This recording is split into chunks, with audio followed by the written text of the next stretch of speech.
Greetings and welcome back and all of that jazz. How are you guys doing today? So this is video number 3 about the War of the Lands, but this time it's going to be a bit compact and only about the dragons. So the other 2 videos, there's a link up above if you are interested. And let's dive into this one.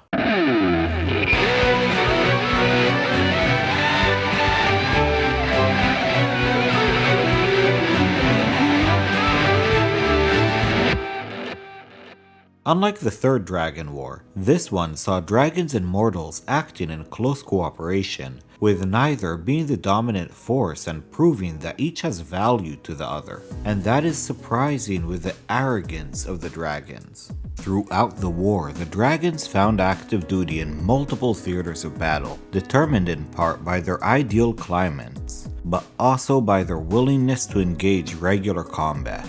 The blue and silver dragons found the most use, with the red and bronze dragons coming close second.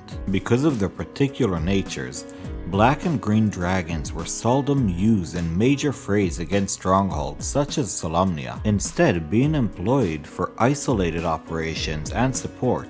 White dragons were the least used, although this was due in part due to the early defeat of the High Lord Fielthas, whose plans would never see fruition and whose army was later given over to the bumbling Lord Teod. Brass and copper dragons were similarly infrequently used, not only because they showed up too late in the war to really be brought into active service for long, but because they tended not to associate as strongly with mortals as the gold, silver, or bronze dragons. Many of the most powerful and infamous worms in Krynnish history left their mark in this war, which is known to them as the Draconian War. Shinebull, Onyx, Lectrol, Shane Bloodbane, Ember, and of course the now legendary Sky were all major players in the decades of conflict. The final battles over the Temple of Darkness between hundreds of worms may have been one of the most awe-inspiring sights any knight, ogre, or even elf have ever witnessed, as the heroes of the lands dealt the final blow to Takhisis and her cohorts within the temple and the foundation stone that was made whole by Brem Everman.